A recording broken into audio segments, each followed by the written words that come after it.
Alors ce livre-ci s'appelle Les éléments. Alors c'est un titre qui, a priori, s'est imposé très tard dans le processus de l'écriture. Enfin, une fois que le livre était fini, il a eu différents titres durant le temps d'écriture et puis ultérieurement aussi après avoir été confié à mon éditeur.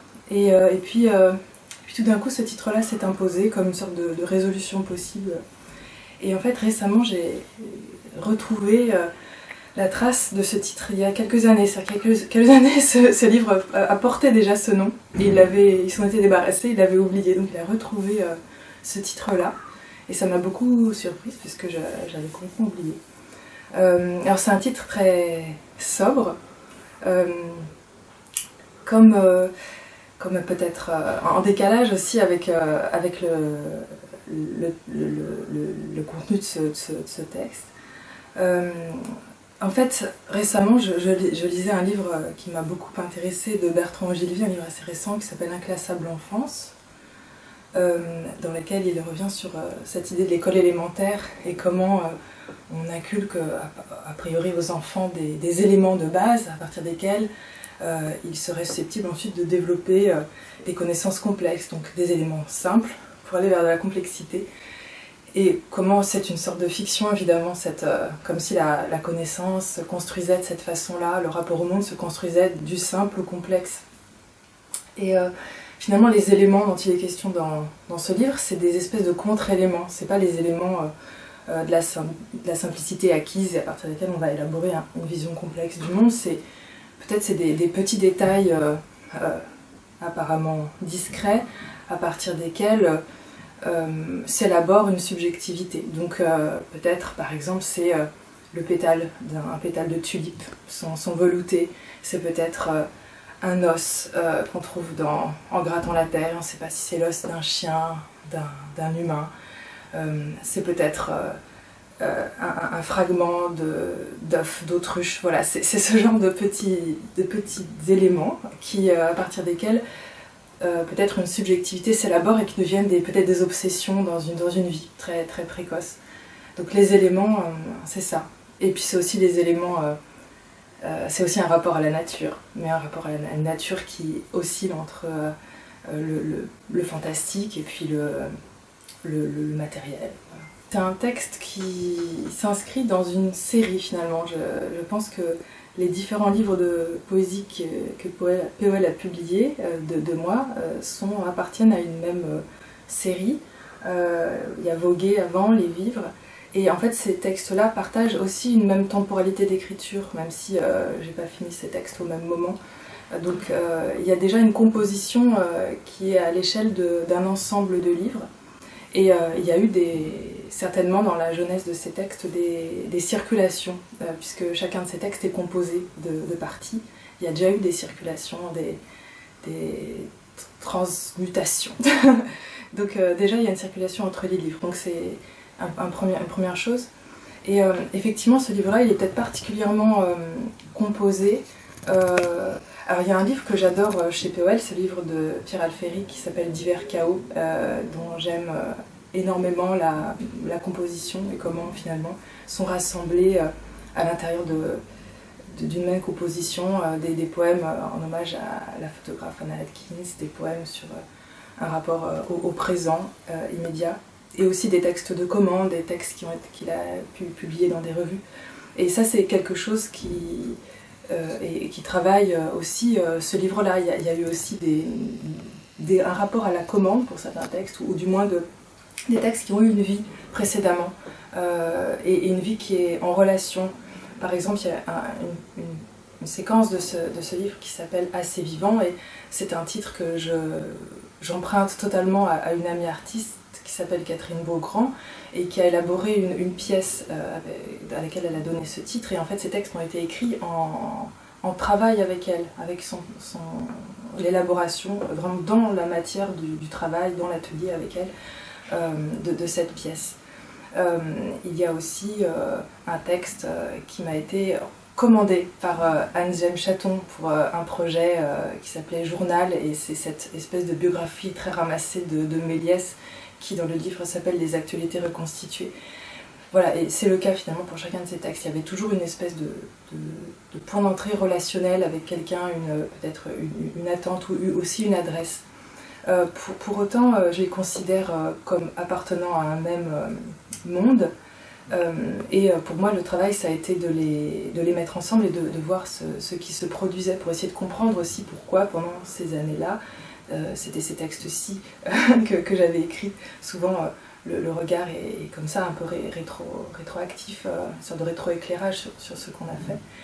Et en tout cas, ce qui m'est apparu au fur et à mesure du travail sur de composition du livre, c'était qu'il y avait une recherche formelle aussi, autour d'un vers qui soit un peu extensif, long, qui devienne de la prose, qui oscille comme ça entre récit et poésie. D'ailleurs, je parle de vers, mais je pourrais peut-être plutôt parler de phrases dans le cas de ce livre. Et que finalement, cette préoccupation formelle, c'était comme une espèce de pulsation commune à ces textes, même s'ils sont encore une fois assez différents les uns des autres. Et ça correspondait à une recherche dans l'écriture qui était avant tout une recherche de mouvement, de mise en mouvement, et comme si je voulais faire danser ensemble des éléments qui pouvaient rentrer en conflit aussi, qui pouvaient rentrer en contradiction. Il y a des choses qui relèvent d'univers très différents et de préoccupations très différentes dans ces textes. Donc c'est cette tentative aussi pour constituer le temps d'une lecture un état de relative harmonie, même si chaotique, même si diverse, à partir d'éléments qui rentrent en dissonance, qui rentrent aussi en contradiction. Et c'est les contradictions qu'on trouve par exemple sur la 4e de couverture, c'est les contradictions qu'on accepte parce qu'elles sont fondatrices et que ces contradictions, elles nous permettent d'être plus humains peut-être. Poésie et fiction, les deux certainement. J'arrive pas vraiment à les dissocier. Il y a toujours du récit, il y a toujours quelque chose qui se raconte dans un poème, et puis la fiction, la fiction qui m'intéresse, comme l'écrit, c'est une fiction qui avance par la langue aussi, par la forme. En tout cas, ce qui est certain, c'est que dans ces trois livres qui ont été publiés par POL, il y a une hésitation, il y a une oscillation, peut-être c'est un petit peu moins vrai des vivres, mais en tout cas, pour ce qui est de voguer et des éléments, c'est des livres qu'on peut lire un peu comme récit ou comme poème, et peut-être que c'est au lecteur d'en décider. En tout cas, moi, je les ai écrits dans cette hésitation et en essayant de prolonger et de faire durer cette hésitation jusqu'au bout. Mais certainement pas roman, en tout cas, pour ces livres-là. Il y a des figures, des personnages historiques dans ce texte.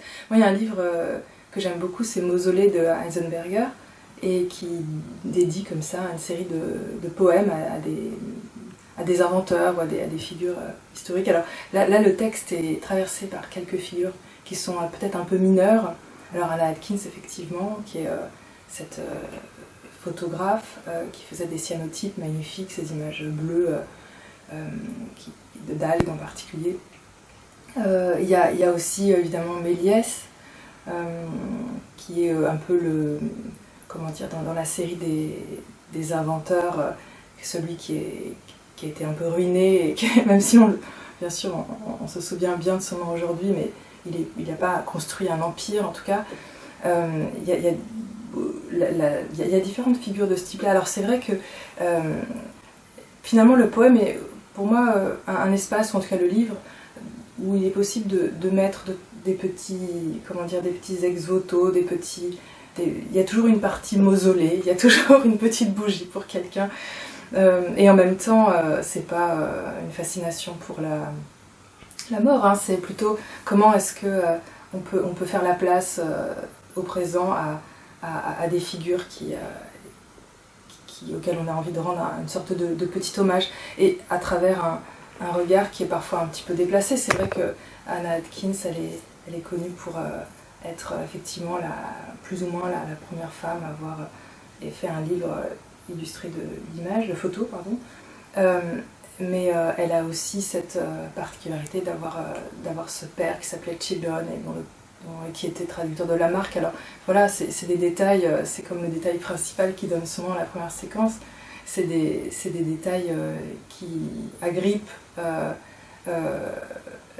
pensée, et qui obsèdent un petit peu et qu'on trimballe. Et puis en les mettant ensuite dans un livre, finalement, on se rend compte que ce genre de détails résonne avec d'autres détails et qu'on commence à tisser une espèce de réseau possible de sens, mais qui reste toujours un petit peu en deçà de la limpidité. Il y a toujours quelque chose, bien sûr, qui échappe à...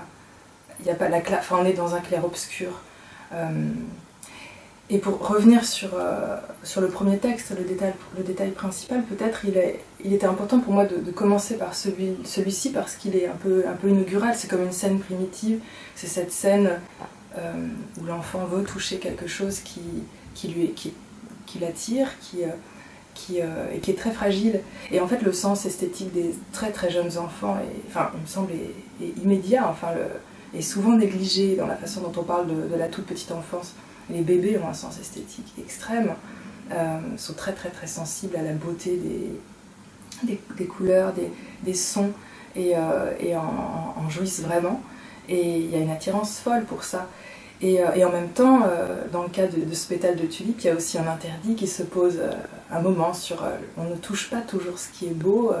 Parfois on est obligé de retenir un désir, de contenir un désir pour éviter de flétrir aussi la chose qui est désirée. Et c'est cet apprentissage très, comment dire, qui détermine ensuite tout un rapport en fait au monde et au sensible que j'avais envie d'éclairer dans ce premier texte. Et voilà, et pour moi l'écriture c'est aussi ça, c'est comment est-ce qu'on peut poursuivre, maintenir un désir vers ce pétale sans le flétrir. Voilà, donc maintenir ce désir d'écriture sans le brûler tout de suite. Peut-être est-ce sa vie que le vieil homme voit tourner en cet instant de plomb fondu à la surface du bol à thé où se reflète sa chevelure blanche mêlée à la soie noire. Peut-être la femme renard vient-elle pour lui quand il s'avance pour la première fois dans l'allée couverte de cryptomères et du cri-cri des insectes à cloche d'une tristesse indéfinissable. Peut-être le vent s'est-il transformé en arme de destruction massive, jetant bas la forêt de saules, et soulève-t-il dans le ciel une tempête de sable telle qu'on n'y voit pas à 1 mètre. Peut-être la roche extraite du cœur de la terre a-t-elle un pouvoir qui insuffle la mort à celui qui veut la garder pour lui seul. Peut-être la fille lunaire est-elle encore plus seule depuis qu'elle s'enfonce un peu plus chaque jour dans une forêt de livres. Peut-être y a-t-il autant d'étoiles artificielles piquées dans le dos du vieil homme que de fois qu'il aura laissé mourir un amour. Peut-être faut-il retenir sa respiration jusqu'à sentir monter dans ses poumons un autre air. Peut-être la prairie doit-elle se couvrir de cendres, de pierres ponces et de ronces pour qu'une fois tout terminé, fleurisse à nouveau le genêt. Peut-être le chant des corneilles dans les allées compose-t-il des plages mélodieuses aux oreilles des anges enlacés dans les tombes. Peut-être la douce ataraxie appelée de ses vœux par Lucrèce n'est-elle atteignable qu'au prix des orages et des vents. Il y a un petit rapport à la science mais une sorte de science enfantine ou une leçon de choses aussi qui traverse un petit peu ce texte, ou une sorte qui fonctionne par mémoire floue, par approximation, et où finalement un os de sèche peut être au même niveau qu'une protéine, et tout ça se mélange un petit peu. Ouais, donc peut-être c'est ce degré de mélange-là et ces différences d'échelle aussi qui m'intéressait de composer, de mettre en jeu dans ce livre-là. Mais encore une fois, ce titre est venu sur le tard, même s'il était précoce. Et c'est comme aussi une tentative, c'est-à-dire c'était une manière de donner à ce livre comme finalement un titre, c'est un point d'entrée, mais c'est aussi un point de sortie, c'est aussi la manière, c'est peut-être la façon dont on sort d'un livre, c'est-à-dire on rentre par un titre, puis après on ressort par ce titre-là, et peut-être ça emmène ailleurs. Et ça, c'est quelque chose qui m'intéresse aussi, la façon dont on sort d'un livre pour le lecteur, la lectrice, et puis pour la personne qui l'a écrit, parce que il y a une dramaturgie de ça, comment on sort d'un livre qu'on a fini et qui existe dans le monde comme corps, comme un élément du monde.